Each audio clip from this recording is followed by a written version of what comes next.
Hello, नमस्ते, प्रणाम, हर हर महादेव। हम आप सबके भाई बानी दीपक दीपांशु। तो आप सभी के स्वागत बाटे भैया हमारे यूट्यूब चैनल दीपक दीपांशु में।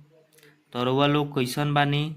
हमरा आशा ना पूरा विश्वास बा भैया कि आप लोग एकदम ठीक होखम और एकदम ठीक रही जा, मस्त रही जा, स्वस्थ रही जा और अपने काम में आप लोग व्यस्त रही जा। तो चली भैया, आज हम सब खातिर ले करके आइल बानी देवी गीत नवरात्रि सॉन्ग बा। नवरात्रि सॉन्ग देवी गीत बाटे। तर्ज बा लेनी हीरा ने घर जाना मामा, वही धुन पर ही गाना लेकर के आइल बनी। डिबेट गाना बा भैया। और हमारा आशा ना पूरा विश्वास बा कि आप लोग की हमारी गाना है, हमारी वीडियो आप सबके बहुत ही बेहद पसंद आई, अच्छा लगी। और आप सबके प्यार दुलार सपोर्ट और आशीर्वाद अपने भाई दीपक दीपांशु के और इस चैनल के आप लोग जरूर देहब जा और जरूर मिली।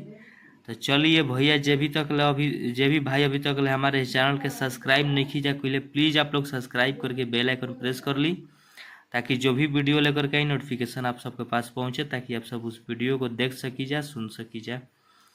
और वीडियो अच्छा लगी तो प्लीज़ आप लोग वीडियो के ज़्यादा से ज़्यादा शेयर करब जा और लाइक करब जा और अपन एक कमेंट करके जरूर बतलब जा कि हाँ ये गाना लागल कैसन, कैसन लिखले बानी, कैसन रो सब खातिर मेहनत कैले बानी। और जे भी भाई कम से पर्सनल गाना लिखवा होगी या म्यूजिक बनवा होगी तो भाई लोग हमारे नंबर पे संपर्क कर सकते हैं लोग। तो चलिए, हम ज़्यादा देर ना करते हुए आप लोग वीडियो में पूरा बलन रही जा, पूरा तुम ध्यान से देखो जा, ध्यान से सुनो जा, मैटर समझ में आई। हम उखड़ा के डमी करके सुनाओ तनी लगी कहतड़ी। जानू चढ़ गइल बाटे दशहरा, आ मन लागेला बिना हो ताहरा।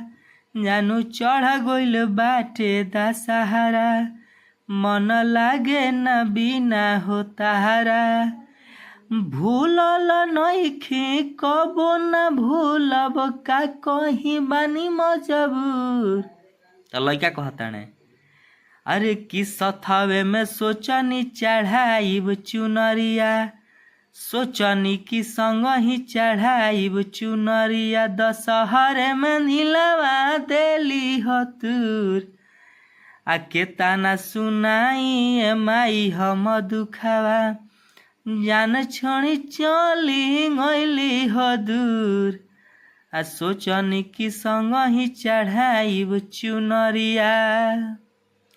हमनी के मुखड़ा रहा आप सबके, हमारी लिखल मुखड़ा कैसन लागल आप सब कमेंट करके जरूर बतलाइब जा। अच्छा लगे तो प्लीज़ आप लोग अपने भाई दीपक दीपांशु के भैया और इस चैनल के ज़्यादा से ज़्यादा आप लोग सपोर्ट करब जा।